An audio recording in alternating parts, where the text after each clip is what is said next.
أعوذ بالله من الشيطان الرجيم بسم الله الرحمن الرحيم الف لام میم ذلک الکتاب لا ریب فیہ ھدی للمتقین۔ یہ جو صورت ہے اس کا نام سورہ بقرہ ہے۔ سورہ بقرہ اس کا نام رکھا گیا ہے، بقرہ کے معنی آتے ہیں گائے کے، چونکہ اس صورت کے اندر آگے چل کر بنی اسرائیل کا ایک واقعہ بیان کیا جائے گا جو گائے کے تعلق سے ہے، اس لیے اس صورت کا نام بقرہ رکھا گیا ہے۔ اور قرآن کریم میں سب سے بڑی صورت ہے یہ سورہ بقرہ، اس سے بڑی پورے قرآن میں کوئی صورت نہیں ہے۔ اسی طرح اس صورت میں اللہ تبارک و تعالیٰ نے انسانوں کو 1000 چیزوں کا حکم دیا ہے کرنے کا، اور 1000 چیزوں سے روکا ہے، اور 1000 چیزوں کی خبر دی گئی ہے اس صورت کے اندر۔ اسی طرح یہ صورت مدنی ہے، مدینے میں یہ اتری ہے، یہ نازل ہوئی ہے۔ اسی طرح اس صورت کے متعلق اس کے بہت فضیلت احادیث میں بیان کی گئی ہے۔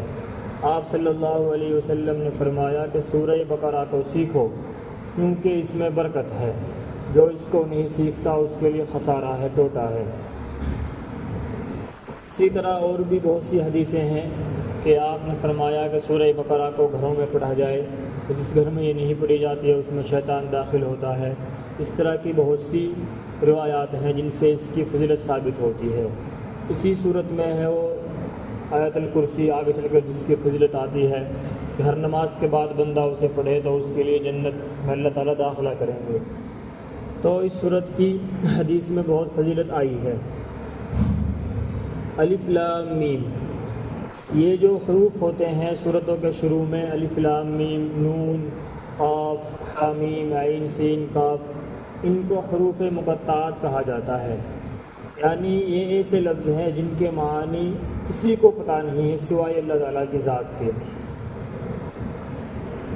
لیکن بعض اہل علم نے یہ کہا ہے کہ ان لوگوں کو جواب دینے کے لیے جو اگر کوئی شخص یہ اعتراض کرنے لگے کہ بھئی یہ کیسا قرآن ہے جس میں تو ایسے لفظ بھی ہیں جن کے معنی ہی نہیں ہیں، یہ قرآن تو پھر ایسا قرآن تو بیکار ہے، تو ان کو جواب دینے کے لیے بعض علماء نے یہ کہا ہے کہ ان کے معنی بیان کیے ہیں کچھ ان لوگوں کو جواب دینے کے لیے، لیکن صحیح بات یہ ہے کہ ان کے معنی اللہ تبارک و تعالیٰ کے علاوہ کسی کو پتہ نہیں ہے۔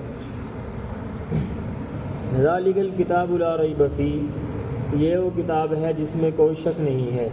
یعنی قرآن کریم کے متعلق کہا جا رہا ہے کہ قرآن وہ کتاب ہے جس میں ذرہ برابر بھی کسی انسان کو شک نہیں کرنا چاہیے۔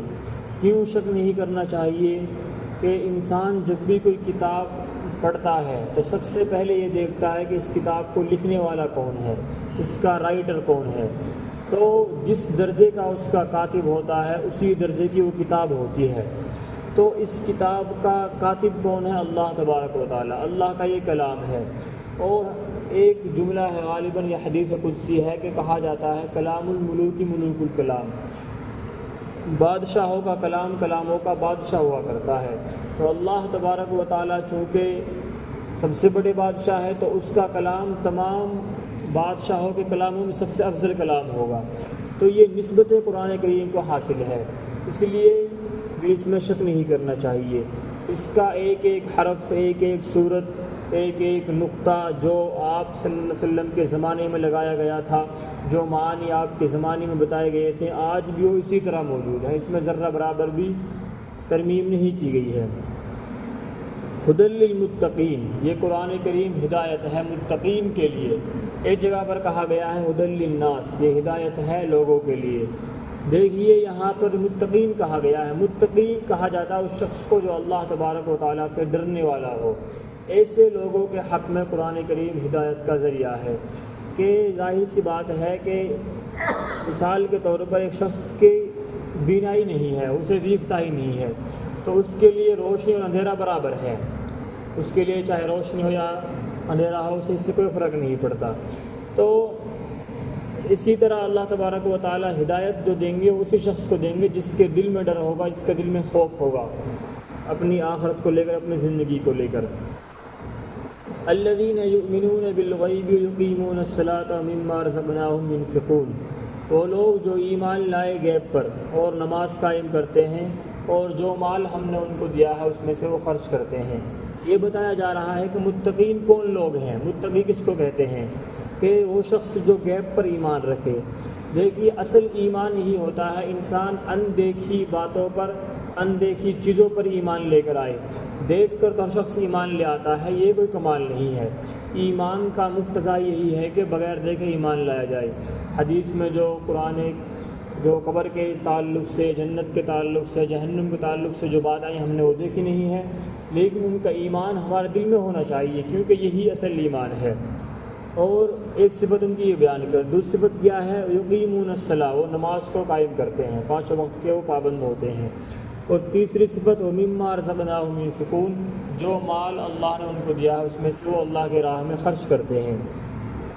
والذین یؤمنون بما انزل الیک وما انزل من قبلک وبالآخرۃ هم یوقنون، اور وہ لوگ جو ایمان لائے اس چیز پر جو آپ پر نازل کی گئی اور اس پر جو آپ سے پہلے نازل کی گئی، اور آخرت پر وہ یقین رکھنے والے ہیں۔ اسی طرح بیان کیا جا رہا ہے کہ آپ صلی اللہ علیہ وسلم پر جو چیز اتاری گئی کہ قرآن کریم پر وہ ایمان لے کر آئے، یا آپ سے پہلے جو چیزیں اتاری گئی ہیں ان پر وہ ایمان لے کر آئیں۔ اولئک علی ھدی من ربہم، یہی لوگ اپنے رب کی جانب سے ہدایت پر ہے، یعنی جن کے اندر یہ صفات ہوں گی۔ کون سی صفات؟ کہ وہ غیب پر ایمان رکھتے ہیں، وہ نماز کو قائم کرتے ہیں، وہ اپنے مال میں سے اللہ کے راہ میں خرچ کرتے ہیں جو اللہ نے ان کو دیا ہے۔ اسی طرح وہ آپ صلی اللہ علیہ وسلم پر اتاری گئی چیز پر ایمان لاتے ہیں، اور آپ سے پہلے جو انبیاء گزرے ہیں ان پر اتاری ہوئی چیزوں پر ایمان لاتے ہیں۔ تو اولئک علی ھدی من ربہم، یہی لوگ اپنے رب کی جانب سے ہدایت پر ہیں، اولئک ھم المفلحون، اور یہی لوگ کامیاب ہیں۔ اللہ تبارک و تعالیٰ کی نے اس بات کو بیان کیا ہے کہ کامیاب کون لوگ ہیں اس آیت کریمہ کے ذریعے۔ اللہ تعالیٰ عمل کرنے کی توفیق عطا